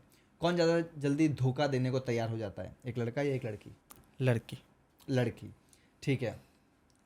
कौन ज़्यादा इमोशनल होता है, एक लड़का या एक लड़की? लड़की। लड़की। अगर मैं इसको घुमा के पूछूं बिहार की भाषा में, तो घर से भागने के लिए जल्दी कौन तैयार हो जाता है, एक लड़का या एक लड़की? एक लड़का। लड़का। तो इसने आपने इमोशनल लड़की कही। नहीं, इमोशनल देखिए, इमोशनल और घर से भागने वाला बात बहुत फ़र्क है इस दोनों में। इसलिए अगर ताली एक हाथ से बजती नहीं है, बट अपने बिहार में है, अगर कोई लड़का लड़की भाग जाती है तो समाज क्या कहते हैं पता है? अरे फलाने की बेटी को फलाने ने संस्कार नहीं दिया, परवरिश अच्छे से नहीं की। लेकिन वो, हाँ, मेरा ये समझ, अगर वो अंडर एज में है, अगर वो भाग रही है तो वो बहुत गलत है। बहुत गलत। क्योंकि ना फिर आपको जो है लीगली आप कुछ कर सकते हैं, कहीं भी आपको बहुत छुप के रहना पड़ता है, और पकड़ा गए तो भाई शादी हो जाती है। ठीक है, ऐसे सैकड़ों केस, सैकड़ों प्रेम कहानियां पड़ी हुई हैं। बट मेरे हिसाब से अगर आप किसी के साथ रिलेशन में हैं तो भागना सही नहीं है। माँ की इज्जत है, अपने घर की जो इज्जत है उसको भी साथ लेके चलना है। आप अपने फैमिली को कन्वेंस करिए, उनको मनाइए। और अगर मैं इसको इस तरह पूछूं, अगर उस लड़की ने जिसने दर्द दिया और सिद्धांत राव जी शायर बने, उस लड़की ने कहा होता कि चलो भाग के ही शादी कर लेते, तो क्या सिद्धांत राव जी नहीं, राजी हमारे रहते? पास ऑप्शन था, ऐसा नहीं है कि भागने का। हम लोग मतलब प्लान व्लान सब कुछ बना चुके थे, बट फिर सोचा कि जो हमारे परिवार का जो इज्जत है उसका क्या होगा, हमारे जो फैमिली का, क्योंकि मैं अपने पापा का बहुत दुलरवा बेटा हूँ, और मैं अपने फैमिली एक ही में, भाई हैं आप और चार नहीं, बहन दो हैं? भाई हैं। दो भाई हैं। तो हम पापा को बहुत मानते हैं अपने जीवन में, तो मुझे पापा का ही फिक्र था और किसी का नहीं। ठीक है। और अब क्या परिस्थिति होती है, मैडम जी जो आपकी वाइफ हैं प्रेजेंट टाइम में, वो कभी कभार जिक्र कर देते हैं या कभी उस चीज़ को लेकर लड़ाई हो जाती है, होती है नहीं नहीं, होती? ऐसा होती कुछ नहीं है लड़ाई वड़ाई, क्योंकि वो भी बहुत समझदार है, बहुत अच्छी है। तो अब पास्ट तो सबका होता है ना, सबका होता है। तो पास्ट की वजह से लड़ाई करना, झगड़ा करना बहुत बेवकूफ़ी है। तो उतनी समझदार हैं। हाँ। अगर एक राय मांगूं आपसे मैं उन तमाम युवाओं के लिए कि लाइफ पार्टनर चुनते वक्त शहर और गांव की लड़की में किसी एक को सेलेक्ट करना पड़े, तो वो किनको चुने, तो आप क्या राय देंगे? गांव की लड़की को। गांव की लड़की को क्यों? क्योंकि आप शायरी के माध्यम से बड़ा अच्छा बोलते हैं कि मैथिला बोलोगी तो मेरे साथ चलो, मेरे घर की पतोह बन सकती हो तुम, अगर मेरी माँ तुम्हें पतोह मान लेगी अगर तुम छठ घाट पे आ जाओगे। ये लाइनें आपकी हैं? हाँ, हाँ। कि ए धनिया जाता में दाल दौड़ लेबू ना, हाँ। पूरा परिवार के ख्याल संगे धर लेबू ना। ए धनिया जाता में दाल दौड़ लेबू ना, पूरा परिवार के ख्याल संगे धर लेबू ना, आ हमर माई तोहके आपन पुतोह आजे बना ली। अच्छा पहले ये बताओ छठ के व्रत तक कर लेबू ना। तो ये काफ़ी फेमस हुआ था ये शायरी, बहुत लोगों ने इसको रिसाइट भी किए। तो एक्चुअली क्या है कि शहर की लड़की जो है ना मॉडर्न थिंकिंग की है, और मेरा ये मानना है कि आप कितना भी मॉडर्न हो जाइए, लेकिन जो आपकी संस्कार है, जो संस्कृति है, जो आपके परिवार की परंपरा है और जो आपकी परंपरा है, उसको आप बचा के रखिए, उसको भी आप फॉलो करिए। क्योंकि आप लैंग्वेज जो भाषाई तौर पे है वो आप बहुत मॉडर्न हो सकते हैं, ड्रेसिंग स्टाइल में भी बहुत मॉडर्न हो सकते हैं, लेकिन जो है अपनी परंपरा को मत भूलिए। तो गांव की लड़की इसलिए आपके हिसाब से होनी हाँ। चाहिए। ठीक है, चलिए अब पॉडकास्ट ऑलरेडी पूरा होने वाला है। अब हम क्या करते हैं कि हम कुछ क्विज करते हैं, बैटल करते हैं, ठीक है ना। तो हमने जब आपका पोस्ट चेक करें तो बहुत सारे लोगों के साथ आपका कोलैबोरेशन है। माही जी के बारे में इतनी बात हो ही चुकी है। हम आपको 2 लोगों के नाम देंगे, पहले तो जो आपके साथ पोस्ट में है, किसी एक को आपको सेलेक्ट करना पड़ेगा, ठीक है। बहुत पहली है, टफ है। बहुत ही ज़्यादा टफ होगा ये, ठीक है। पहली हैं आशिति झा, जो कि डांस है, आर्टिस्ट हैं, डांस भी करती हैं, कल्चरल डांस करती हैं। और दूसरी हैं आपकी वाइब विद तनिष्का करके, ये भी डांसर हैं। दोनों में से किसी एक को चुनना चाहे तो किसे चुना जाएंगे आप कोलैब करने के लिए, किसी भी चीज़ के लिए? आशिति झा। आशिति झा क्यों? क्योंकि उसका जो मतलब डांस है वो मुझे बहुत पसंद है, मैं बहुत बड़ा फैन हूँ। और कल्चरल डांस करती हाँ, कल्चरल डांस करती है, अपने मिथिला मैथिली को प्रेजेंट करती है। और वो एक मतलब अभी उसका मैंने एक छठ वीडियो देखा था, है। तो जिसमें उसने फीचरिंग की थी, वो भी काफ़ी एक्ट भी बहुत अच्छी करती है। जी बिल्कुल, आशिति झा वायरल भी आपकी रील से ही हुई हैं, आपका उनके लिए थैंक यू है। ठीक है, दूसरा प्रिया मलिक या फिर शिल्पी राज, दोनों में से कौन बेस्ट है आपके लिए? प्रिया मलिक। प्रिया मलिक कल्चरल सॉन्ग्स गाती हैं इसलिए? क्योंकि वो अपने परंपरा को प्रमोट कर रही है, अपने कल्चर को प्रमोट कर रही है। सो और उनकी जो सिंगिंग है, उनकी जो वॉइस है, वो शिल्पी राज से कंपेयर करने के लिए नहीं, उससे बहुत काफ़ी बड़ा लेवल पे हो। और प्रिया मलिक शायद इसलिए भी क्योंकि प्रिया मलिक के पास ऑप्शन होता है, लेकिन कभी भी फेमस होने के लिए या किसी भी चीज़ के लिए किसी आउटर का गाना नहीं गाया। हाँ, आउटसाइड जाके अपने जोन से, एक जोन में रहती है, हाँ, तभी प्रिया मलिक हैं। बिल्कुल। तो कैसी मित्र हैं, कैसी व्यक्तित्व हैं, अगर मैं पूछूं आपसे, मिलते हैं आप उनसे? हाँ बिल्कुल, जब भी मतलब आसपास आते हैं, जब अगर मुझे लगता है कि मैं यहाँ पहुँच सकता हूँ, ऑफकोर्स मिलता हूँ। भी मैं नरेला में था छठ पूजा पे, तो जब आई तो मैं पूरी रात उनके साथ इवेंट में रहा था जी। और जब वो यहाँ से गई तब तक मैं वहाँ पे था। उसके बाद व्यक्तित्व कैसी? मार्च अप्रैल में हम्बल है काफ़ी? हाँ बिल्कुल, सबको मतलब मैं बहुत रिस्पेक्ट करता हूँ, और वो भी बहुत सबके। अब ये नहीं है कि आप बहुत बड़े स्टार हैं और आपको नहीं, हम नहीं मिल सकते हैं, ये वो दिस दैट। बढ़िया। हम बहुत बढ़िया है। ठीक है, तो जो मेला गए थे वहाँ पे 2 लोग परफॉर्म कर रहे थे, तो मैं आपको 2 लोगों का ऑप्शन देता हूँ, आलोक कुमार या फिर मोहन राठौड़। कौन बेस्ट सिंगर है या कौन बेस्ट है आपके हिसाब से? आलोक कुमार। आलोक कुमार।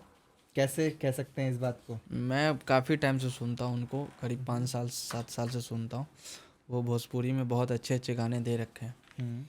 और उसके बाद अभी ये क्या कहते हैं, कुंभ के समय उनका एक गाना भी बहुत फेमस, ये प्रयागराज है जी। तो मैं उनका आवाज़ का, उनके गायकी का बहुत बड़ा फैन। हर मदर्स डे पे स्टेटस लगता है, अमृत के धार केहू कितनो पियाई एगो माई भी, आलोक कुमार की आवाज़ में। ठीक है, निशा उपाध्याय जी या फिर अनुपमा यादव, दोनों में से कौन बेस्ट है आपके हिसाब से? अनुपमा यादव। मुश्किल था थोड़ा सा ये क्योंकि दोनों ही कल्चरल गाती है। अनुपमा यादव क्यों? क्योंकि उसका आवाज़ बहुत अच्छा है और गायकी भी बहुत अच्छी है। बिल्कुल बिल्कुल, सुनते हैं आप अनुपमा यादव को? हाँ। ठीक। सपना राज यादव आपके कोलैबोरेशन में ही है कोई? है ना, थी ये तो। क्या ये सिंगर है क्या ये? नहीं, ऐसे ही। ठीक है, एक बड़ा अच्छी शायरी थी आपकी, उसमें से एक सवाल निकलता है कि घमंड जो होता है वो इंसान को तोड़ देता है। शायरी थी आपकी, मैंने सुनी थी। तो आपके हिसाब से क्या इंसान का घमंड सच में इंसान के लाइफ के अंदर बहुत बड़ा ईगो होता है या बहुत बड़ी दिक्कतें पैदा करता है? देखिए, घमंड जो है ना, आपको जो अस्तित्व है वो मिटा के रख देता है मेरे विचार से।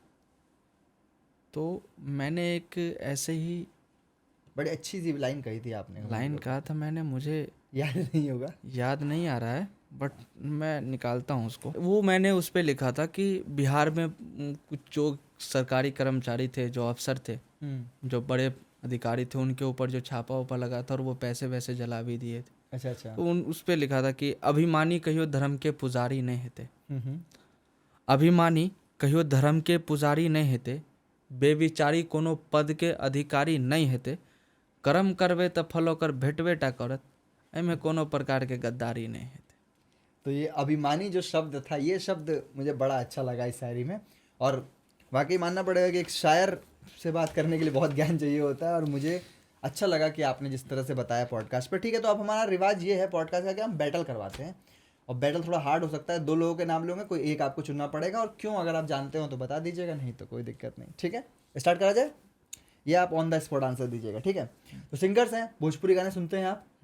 तो पहला जो स्टार्टिंग है वो है खेसारी लाल यादव या रितेश पांडे, आपके हिसाब से कौन बेस्ट है? और खेसारी लाल यादव। खेसारी लाल यादव। मैं बहुत बड़ा फ़ैन हूँ भाई, बचपन से। किस चीज़ के फैन है? गायकी के, एक्टिंग उनके एक्टिंग के, और कुछ कुछ गानों में सिंगिंग के भी।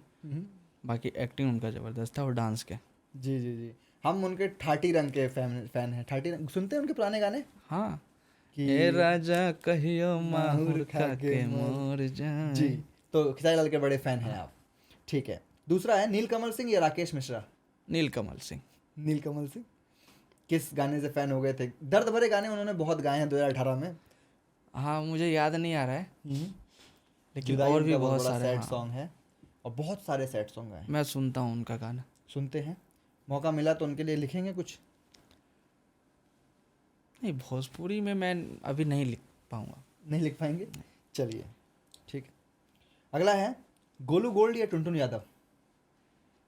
गोलू गोल्ड या टुनटुन यादव? तो तनी ताक दे तो छोटी तो मर जाती गोलू गोल्ड। टुनटुन यादव का तो अभी चल ही रहा है खूटा अगर से। एक्टिवली देखा जाए तो टुनटुन यादव। एक्टिवली देखा जाए, हाँ, बाकी गायकी वाइज, गायकी सुन गोलू गोल्ड। गोलू गोल्ड, ठीक है। लेकिन टुनटुन यादव वाकई इस टाइम पे स्टार है, तो टुनटुन यादव ठीक है। विजय चौहान या समर सिंह? विजय चौहान जानते या हैं दोनों को? समर सिंह? हाँ, जानता हूँ, मिला भी हूँ। विजय चौहान से तो मिला भी हूँ। थोड़ा ज़्यादा ही थोड़ा टफ टफ है। है क्योंकि थोड़ा दोनों यूपी के हैं। विजय चौहान। विजय चौहान जी। अंकुश राजा या अरविंद अकेला कल्लू? ये ज़्यादा टफ हो जाएगा। ये उससे भी ज़्यादा टफ है। अरविंद अकेला कर लो। अरविंद अकेला कल्लू। पूछा जाए क्यों? बचपन से भाई उनका गाना सुनता आ रहा हूँ, और काफ़ी अच्छी गायकी भी है। जो आदमी 13 साल की उम्र में गाया था गुर्राही जिलेबी लियन रस टप के, वो आज के मतलब टाइम बिल्कुल मूड फ्रेश सॉन्ग है। बिल्कुल मूड फ्रेश सॉन्ग है जी। हाँ, आलोक कुमार ये चांद जी? आलोक कुमार। आंसर मुझे पता था पहले से ही, ठीक है। धनंजय धड़कन या फिर अपने मगही के स्टार है रोशन रोही? रोशन रोही। रोशन रोही गायकी के मामले में या हर मगही के चीज़ में। इसलिए हैं? हर चीज़ में। हर चीज़ में। मिले हैं रोशन से कभी? नहीं, मिला नहीं। पीतल के दाना इनका गाना, हमने एक मॉडल आई थी उनका, वो क्या था उनके साथ, और बाकी कुछ गाने सुने हैं इनके हमने। अरे अभी इनका एक गाना वायरल चल रहा है। कौन सा? एगो शेरवा जेल के भीतर, कई गो शेरवा बाहर। अच्छा, ये इनका गाना भी चल रहा है, बाहर और अभी में। तो प्रचार में दिखे भी हैं खेसारी जी के हाँ। साथ। ठीक है। अवधेश प्रेमी या प्रमोद प्रेमी? दोनों में से कोई नहीं? नहीं सुनते हैं? सुना हूँ, लेकिन प्रमोद प्रेमी। प्रमोद प्रेमी। प्रमोद प्रेमी को कैसे, खाटी रंग से या किस तरह से? खाटी रंग से, और उनका जो भाई है अशोक यादव, अच्छा अच्छा। उनसे मेरा मित्रता है। अशोक जी शायद प्रमोद प्रेमी जी का सब कुछ करते हैं, क्योंकि कुछ लोग बता रहे थे कि वही होस्ट करते हैं मैनेजमेंट? मैनेजमेंट नहीं नहीं, उनका मैनेजमेंट सोनू करके है। अच्छा अच्छा अच्छा, चलिए ठीक है। वैसे फिलहाल हम तो प्रमोद प्रेमी के गायकी के फ़ैन हैं। उनकी गायकी के कि ऊपर पहाड़ नीचे खाई तारे में रानी हमरो परान बा, इस गायकी का फ़ैन हूँ मैं तो उनके, हमरा से औकात मेरा इस टाइम पे। अगला है पंकज मतलबी यादव या फिर प्रियांशु पांडे?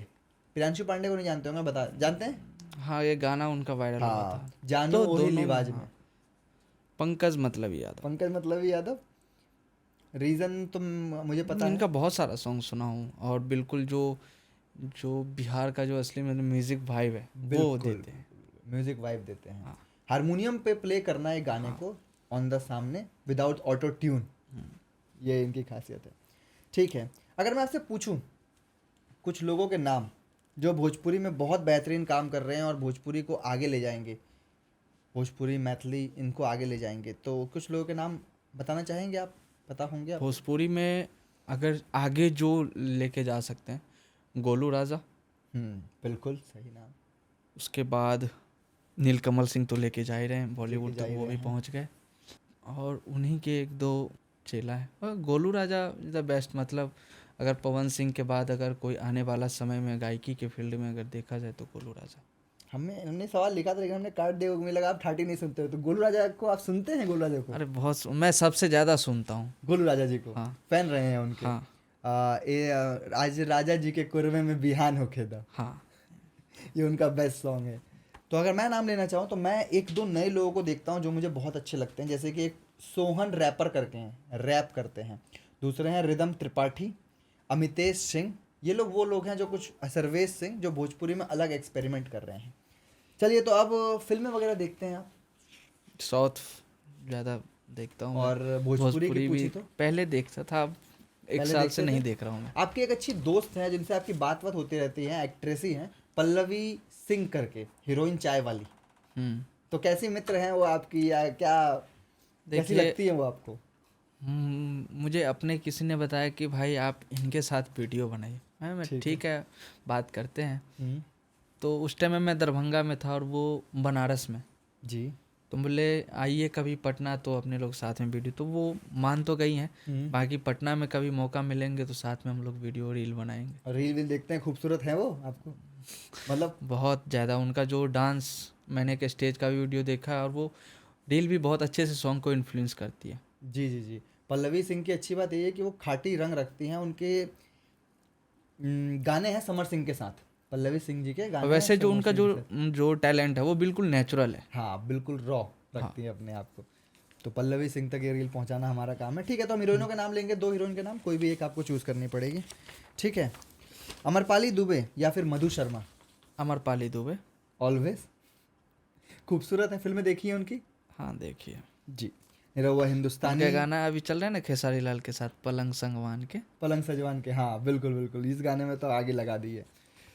अंजना सिंह या फिर Rani Chatterjee? Rani Chatterjee. Rani Chatterjee, lady Singham of Bhojpuri industry. और जिस तरह से उन करती आ रही हैं लंबे समय से काम, बेहतरीन। रिंकू घोष या फिर नगमा? नहीं सुना है ना। नहीं सुना है? रिंकू घोष जी थी दरोगा बाबू आई लव यू में, मनोज तिवारी के अपोजिट, और नगमा जी थी रवि किशन के अपोजिट गंगा फिल्म में, जिसमें अमिताभ बच्चन भी थे, जया नहीं, बच्चन भी उस थी। टाइम वो पुराना। तो किसी एक को चुनना चाहें तो किसको चुनेंगे? मनोज तिवारी, रवि किशन के हिसाब से बता दीजिए। मनोज तिवारी। मनोज तिवारी मतलब रिंकू घोष जी, दरोगा बाबू आई लव यू। ठीक है, काजल राघवानी या फिर सुबी शर्मा? काजल राघवानी। काजल राघवानी फैन रहे हैं? हाँ बिल्कुल। पूछी जाए एक बेहतरीन मूवी का नाम जिसमें उनकी एक्टिंग? बलम जी आई लव यू। बलम जी आई लव यू, देखी है आपने ये मूवी? वाकई काजल राघवानी जिस तरह, जितनी पतली दुबली आई थी और जिस तरह से काम किया। हमने उनका भी लेटेस्ट सॉन्ग देखा विनोद के साथ, जो पंचायत में, वेब सीरीज देखते हैं पंचायत, देखी थी आपने? हाँ देखिए भाई, उसके अंदर अभी मैं महारानी देख रहा हूँ। महारानी देख रहे हैं आप? मानना पड़ेगा, बिहार पॉलिटिकल से जुड़े हुए हैं आप। हाँ, चलिए ठीक है।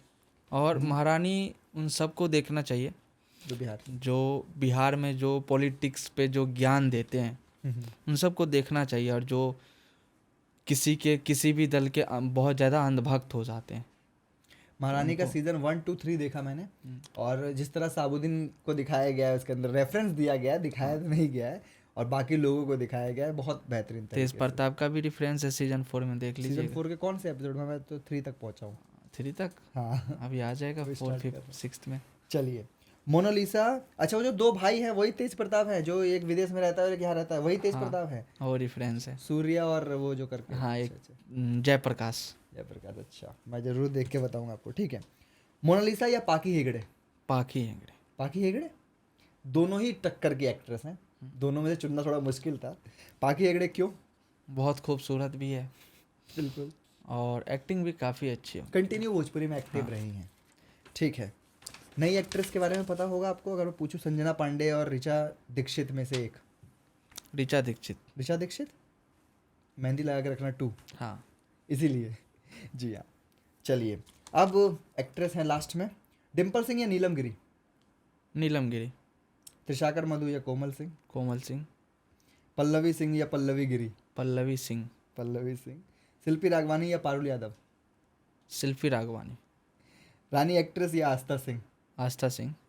माही श्रीवास्तव या काजल त्रिपाठी, माही श्रीवास्तव। माही श्रीवास्तव, माही श्रीवास्तव को देखते हैं आप? देखा हूँ रील वगैरह। देखे हैं, बिल्कुल। वानु द ग्रेट या फिर पूजा निषाद। पूजा निषाद को उन्हें बताया था, एक और रसीली हिलावा कमरिया राकेश मिश्रा के साथ जो थी। पूजा निषाद। पूजा निषाद बाय बिहेव भी हम्म, और बाय वर्क Nature। भी, बाय नेचर। क्योंकि पूजा निषाद के साथ आपकी एक रील है वॉक करते हुए, हाँ। तो ये हाँ तक था। चलिए, तो सिद्धांत जी, आप करते हैं मैथिली को प्रमोट, आपने मैथिली के बहुत सारे कलाकारों को बताया। अगर मैं आपसे सरल भाषा में पूछूं कि वो भोजपुरी के कौन सी 3 सिंगर हैं जो आगे भोजपुरी को बहुत आगे तक लेके जाएंगी, जो नए दौर की हैं आपके हिसाब से? गोलू राजा, शिल्पी राज, शिल्पी राज, नहीं शिल्पी राज नहीं, शिवानी सिंह। शिवानी सिंह, हाँ। ठीक है। उसके बाद एक वो छोटा सा लड़का है, आर्यन। आर्यन, हाँ। आर्यन बाबू करके जो हाँ, है, आर्यन हाँ ठीक। तो ये लगता है कि भोजपुरी को आगे लेके जाएंगे। चल एक 4 लाइन है कि उम्र के उस पड़ाव में हूँ, कोई नहीं पूछता खैरियत मेरी।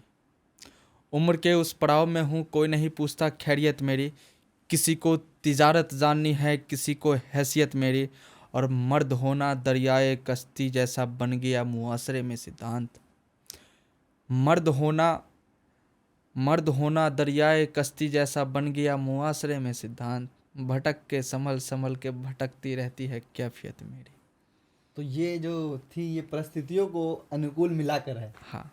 तो सच में इतनी परेशानियां चल रही हैं लाइफ में जो शायरी से समझ में आ रही है? थोड़ा देखिए, बताइए। जीवन में अगर परेशानी नहीं रहेगी तो जीवन जीने का मज़ा नहीं है।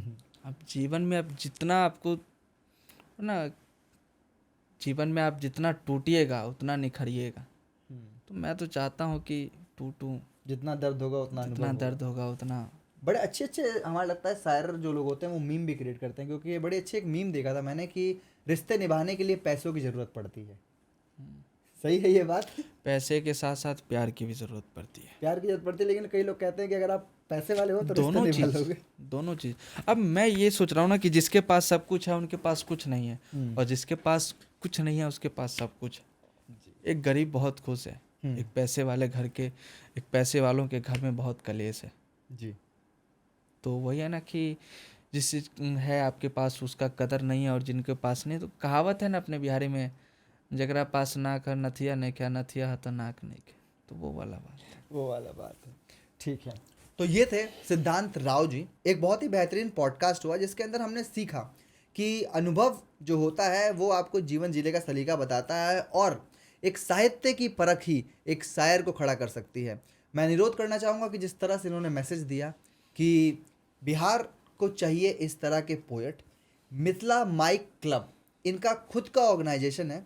मैं रिक्वेस्ट करूँगा जिस तक या जिन लोगों तक ये वीडियो जाए वो ज्वाइन कर सकते हैं मिथिला माइक क्लब को। आप डायरेक्ट रीच कर सकते हैं सिद्धांत राव जी से, क्योंकि जहाँ तक मुझे उम्मीद है सिद्धांत जी आपसे मिलते रहते हैं, आपके फैंस वगैरह इंस्टाग्राम के थ्रू आप जाते भी रहते हैं। तो एक बार जरा कैमरे पे देख के बोल दीजिए द बिहार विजन को सब्सक्राइब, फॉलो, शेयर, लाइक कर दीजिएगा। लिए आखिरी में हम कुछ ख्याल आ गया हाँ, अचानक से। बिल्कुल। ये किसी स्पेशल के लिए लिखा था मैंने, मोहतरमा के लिए, कि मुझे देखना है तुमको साधारण, तुम आम सी कैसी लगती हो। मुझे देखना है तुमको साधारण, तुम आम सी कैसी लगती हो। सज सबर कर तुम औकात के बाहर सी लगती हो। और माना दौर है अंग प्रदर्शन का, ज़रूरी है फ्रॉक जीन्स टॉप और बाकी फैशन भी। माथे पे बिंदी चूड़ियाँ, हाथों में मैचिंग के हो झुमके, बस सलवार सूट में अच्छी लगती हो। और लब गुलाबी नैन कटीले फिर इतराती अच्छी लगती हो। और डर नहीं है किसी का तुम्हें सिर्फ बोल बचन बातों में। डर नहीं है किसी का तुम्हें सिर्फ बोल बचन बातों में। चेहरे पर साहस, आंखों में घबराहट, मन ही मन डरती अच्छी लगती हो। हाय हेलो की फॉर्मेलिटी, लहजा धीमा गैरों से, बड़ा बनावटी लगती हो। आवाज़ ऊंची आवाज़, बेखौफ नज़र, फिर खुलकर हंसती अच्छी लगती हो। बहुत बहुत धन्यवाद। और जितने लोग भी द बिहार विज़न के माध्यम से देख रहे हैं, लाइक कीजिए, शेयर कीजिए, कमेंट कीजिए और इस वीडियो को ज़्यादा से ज़्यादा लोगों तक पहुंचाइए, ताकि जो लोग सर्च करते रहते हैं सिद्धांत राव के बारे में, उन तक ये चीज़ें पहुँचे। तो बहुत बहुत धन्यवाद, फिर मिलते हैं। जी हाँ, तो धन्यवाद रहेगा आप सभी का कि आप जुड़े रहे। हमारी टैगलाइन याद रखिएगा, हर वो इंसान जो कर रहा है निरंतर प्रयास, वो है सुपर हीरो। एक सुपर हीरो थे जो साहित्य की कलम से कुछ चेंज करने का, कुछ परिवर्तन लाने का रहते हैं। और मैं धन्यवाद करूँगा कि दरभंगा, मैथिली और अपने रीजन को जिस तरह आप प्रमोट कर रहे हैं, मैं रिक्वेस्ट करूँगा कि पॉलिटिक्स के साथ साथ इस चीज़ को जारी रखिएगा और लाते रहिएगा कुछ तड़कता भड़कता छठ पूजा से लेके अपने रीजन को, क्योंकि आपकी शायरियाँ आज भी चलती हैं यूट्यूब, इंस्टाग्राम पे। उम्मीद है कि आप सब भी सिद्धांत राव को फॉलो करेंगे और साथ के साथ सिद्धांत राव जी जितने हम्बल इंसान हैं, जिस तरह से मिले और जिस तरह से बात किया, अपना अनुभव शेयर किया, इनको ज़रूरत है सिर्फ और सिर्फ एक सपोर्ट की, सिर्फ और सिर्फ एक लाइक और कमेंट। इस रील को स्क्रॉल करने से पहले ज़रूर एक बार देखिएगा कि सिद्धांत राव ने छठ पूजा के ऊपर कितनी अच्छी बात कही है, कन्यादान सिंदूरदान से लेकर महिलाओं के ऊपर कितनी अच्छी बात कही है, साक्षरता दर को ले जाने से लेकर हर उस माँ, हर उस पिता के ऊपर कितनी अच्छी बात कही है। देखते रहिएगा द बिहार विजन। धन्यवाद।